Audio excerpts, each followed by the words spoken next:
Syria's war is a mess. After 4 years, the conflict is divided between 4 different sides on the ground. Each side has different foreign backers, and those foreign backers don't even agree with one another about who they're fighting for or who they're fighting against.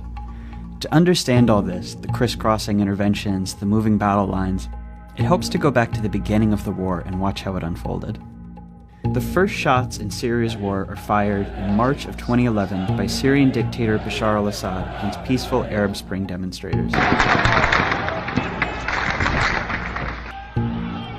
In July, some of the protesters start shooting back, and some Syrian troops even defect from Assad's army to join them. They call themselves the Free Syrian Army, and the uprising becomes a civil war. Extremists from Syria and from around the region start traveling to join the rebels. Assad actually encourages this by releasing jihadist prisoners to tinge the rebellion with extremism, make it harder for foreigners to back them.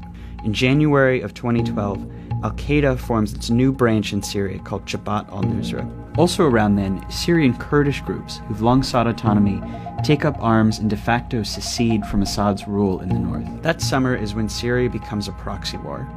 Iran, which is Assad's most important ally, intervenes on his behalf. By the end of 2012, Iran is sending daily cargo flights and has hundreds of officers on the ground. At the same time, the oil-rich Arab states on the Persian Gulf began sending money and weapons to the rebels, mainly to counter Iran's influence and mainly through Turkey. Iran steps up its influence in turn in mid-2012 when Hezbollah, which is a Lebanese Shia group backed by Iran, invades to fight alongside Assad. The Gulf states respond by sending even more money and weapons to rebels, Saudi Arabia really leading the effort at this point, and this time going a lot through Jordan, who also opposes Assad. And by 2013, the Middle East is divided between generally Sunni powers on one side supporting the rebels and Shias on the other side supporting Assad. That April, the Obama administration, horrified by Assad's atrocities, signs a secret order authorizing the CIA to train and equip Syrian rebels. The program stalls out at first. At the same time, the US quietly urges the Arab Gulf states to stop funding extremists, but their requests go ignored. In August, Assad uses chemical weapons against civilians in the town of Ghouta. Men, women, children lying in rows, killed by poison gas. It is in the national security interests of the United States to respond to the Assad regime's use of chemical weapons through a targeted military strike. Russia proposed on Monday that Syria surrender control over its chemical weapons to the international community for its eventual dismantling to avoid a U.S. military strike.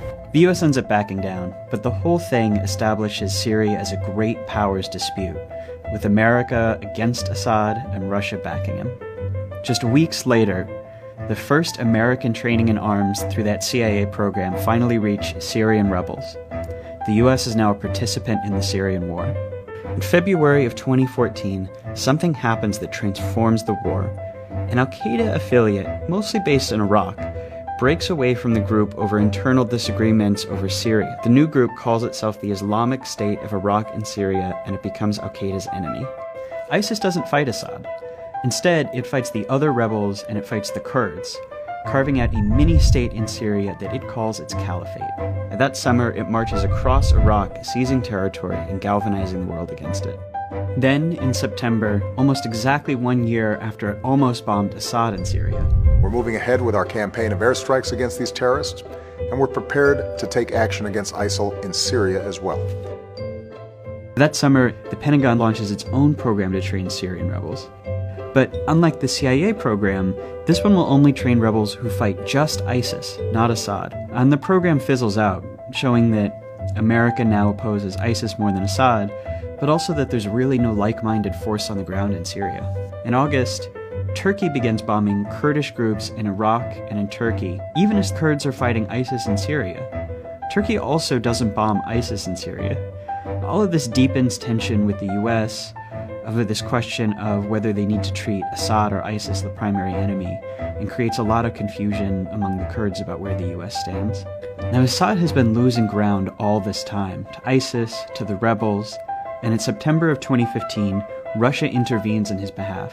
Russia says it's there to bomb ISIS, but in fact it just bombs the anti-Assad rebels, including some rebels who are backed by the US. So as it stands now, There are lots of different groups and outside countries involved in Syria's war, and even among allies there are big disagreements about who their enemies are, who to support, and how to do it. And those contradictions are a big part of why, for this war, there is just no end in sight.